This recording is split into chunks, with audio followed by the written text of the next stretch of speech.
You're listening to Never Heard of It, a Night Shift Radio original. Don't forget to subscribe and leave us a rating and review if you're so inclined. For more information, visit nightshiftradio.com.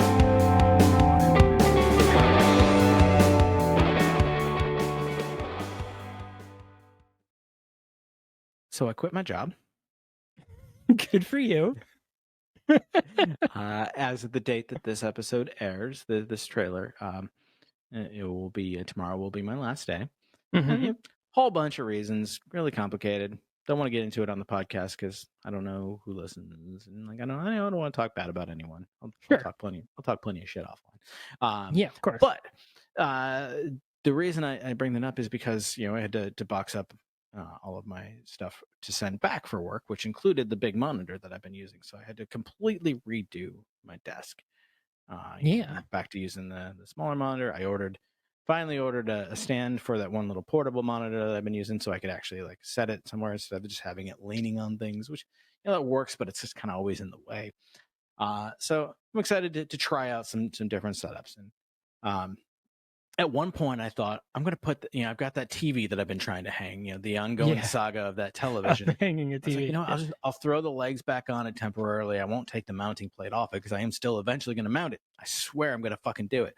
But I'll just put the legs back on it, just put it on my desk. Yeah, I'll have to move the riser. I'll probably have to turn it sideways because it won't fit. But you know what? I'll make it work. It'll be fine. Didn't I lose one of the screws to put the feet back on? No. Oh, no.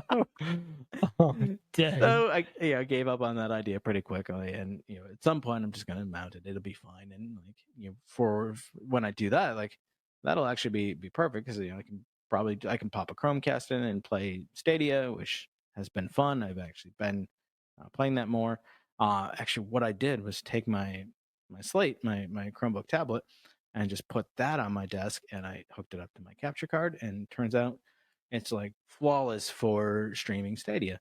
Oh, that's awesome. I've been more so than I had been. I've been diving into Destiny lately.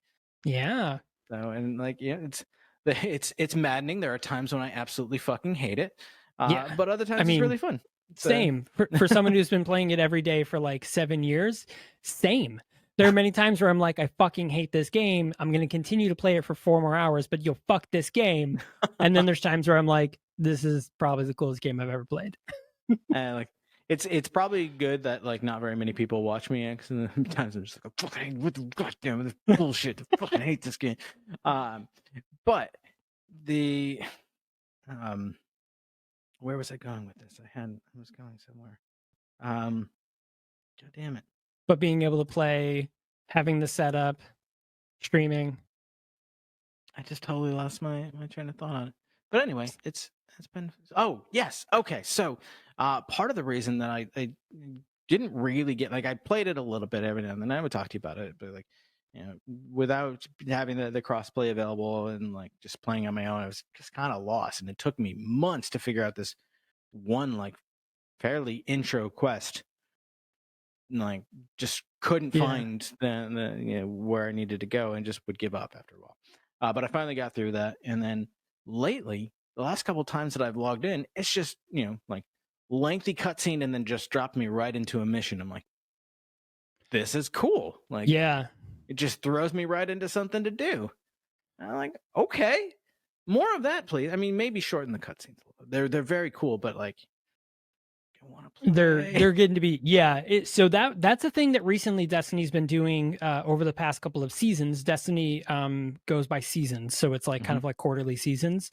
And the start of a new season is the start of or a continuation of a larger storyline, and that's typically how they started. Is they'll be like, here's this history of the Lance Reddick will say some cool thing and be like, here's this cool history thing that you need to know, and now it's back. And then you're like, bloop, and you get dropped in the mission, and you're like, shit, okay, here we go.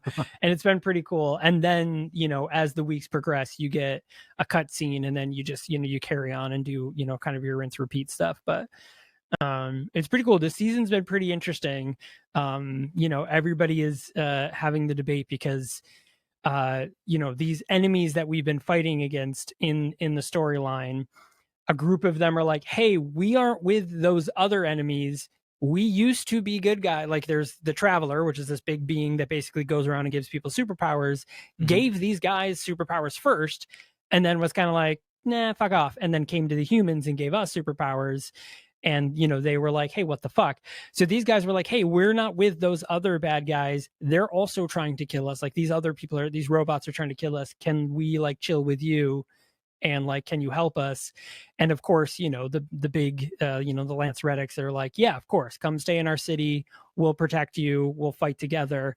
But then there's this one group that's kind of like, why the fuck should we have these people in here? They're a bunch of murderers and rapists. And you're like, well, this is very parallel to life. This is a little too on the nose. It's a little too on the nose. And it's kind of interesting to see like in game people be like, we shouldn't trust them. And then being like, hey, they're secretly like stealing our food that you're giving us.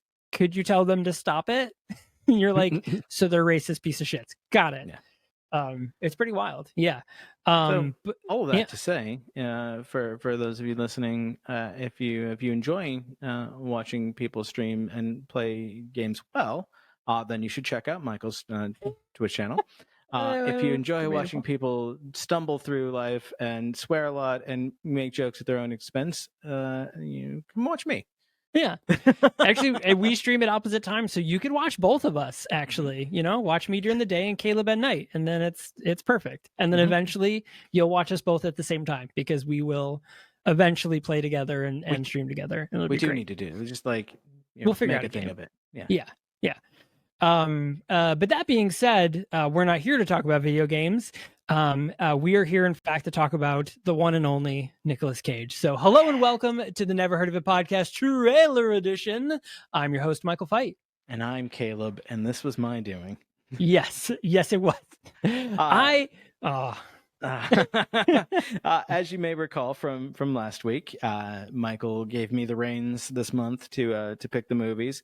And I said, sure, but it'll be all Nicolas Cage. And true to my word, I went through and I picked 4 Nicolas Cage movies, 2 that I had seen and had been wanting to find a reason to share with y'all, 1 that I had never seen but wanted to, and 1 that I'd never heard of, keeping with the theme of the podcast. And that was this week's, which is the film Outcast from 2014. Which is a story of a king in 12th century China dies and leaves his country to his youngest son. But the eldest son is jealous and wants to take the throne. And it's up to Hayden Christensen and Nicolas Cage for some fucking reason to help the young son get back the throne. Yeah, it is definitely for some fucking reason. For some fucking reason.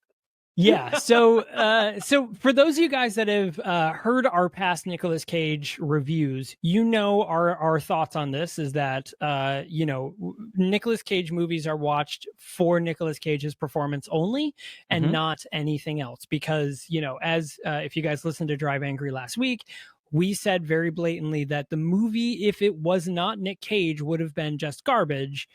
But Nic Cage was its redeeming factor, basically, was the reason why the movie was as watchable as it was. And even Jiu Jitsu to a degree, although Nic Cage only has a very bit part, much like this film, it is its redeeming factor, is the fact that you get to see crazy Nic Cage, and it's great. Nic Cage playing more of a role in that movie would have made it amazing. Absolutely. Like his like bit part appearance in it really hurt. I still say, as one of the options, I said one of the options would have been hire a better protagonist. But I think the movie still would have been good had Nic Cage been the protagonist instead. It's like an older guy who gets a second chance at fighting the alien. I think that would have been good. I just had a thought.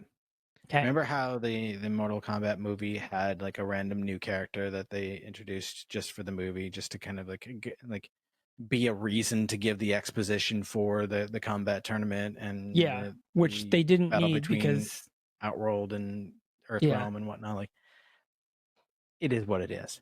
But what if? Hear me out. What if? All right. They had cast Nicolas Cage as that random new character. Done. He would have been Nic Cage, but then he has to play Nic Cage. Yeah. All right, let's do this. Mortal Kombat. So there is actually a movie coming out called The Incredible Weight of Talent. Say more words. That is Nic Cage playing Nic Cage. So we did talk about this movie, I think like a year ago, and I think it got delayed because of the pandemic. But yeah, and I believe it's called The Incredible Weight of Talent. It's something to that effect. But it is very much the equivalent of like My Name is Bruce or JCVD, where it's, you know, Nic Cage plays a larger than life version of himself, which, let's be real, that's every role Nic Cage has done in the past 25 years. You can't tell me that there's a movie with him in it that's not worth watching, at least for him. Oh, 100%. There you is. can't convince me of that. No, there is not a single movie that, like, and again, I mentioned this in the episode, but if you guys have never seen Peggy Sue Got Married, you absolutely need to see Peggy Sue Got Married. It is a time travel movie. Maybe we do it next week or next month. I think we should do it next month. Peggy Sue Got Married is a time travel movie, and it's fucking wild. Yes. And it has Nic Cage in it. So yeah, we'll do Peggy Sue Got Married. It's a really good movie. Anyways. So we're here to talk about our brand new episode, The Outcast, which is currently streaming on Tubi TV. So you can go to tubitv.com. Tubi also has apps available on every streaming device, so you can download it for your mobile devices as well as your TV streaming things like your Roku, your Chromecast, or your Apple TV. So I recommend doing that. If you like any of the movies that we have, go ahead and download that app. We are not sponsored by Tubi TV. We almost were, and then they were purchased by Fox, and that ended fast. So, but it was almost. It was pretty close. But we still recommend their service. Definitely check them out because it's free, and now there's a lot of really big movies going on there, which is pretty cool. So if you are the type of person that watches the movie before you listen to our full review, you can go off and do that, or if not, you can wait till Sunday and listen to this full episode to decide whether or not you would like to watch The Outcast, starring Nicolas Cage and Hayden Christensen. A fun little Easter egg for people who do listen to the episode. This will make sense. Nicolas Cage plays the voice of Jacob Marley in 2001 Christmas Carol. Yeah, we did the thing. That's really funny. That is a good Easter egg. So stay tuned for that one. So definitely check this out. Now, Hayden Christensen, of course, if you guys are unfamiliar, Hayden Christensen played Anakin Skywalker in the Star Wars prequels, and as rumor has it, Anakin in the upcoming Obi-Wan series. He is credited in IMDb, so we'll see. So we'll see how that Force Ghost plays out, or if he's Darth Vader or something. I think he's credited as Vader, but I mean, it depends. I mean, that's also vague because, like, I guess it depends on where the time. Anyways, and then of course this also stars. I think her name is Yifan Liu, who plays Mulan in the new live action Mulan film.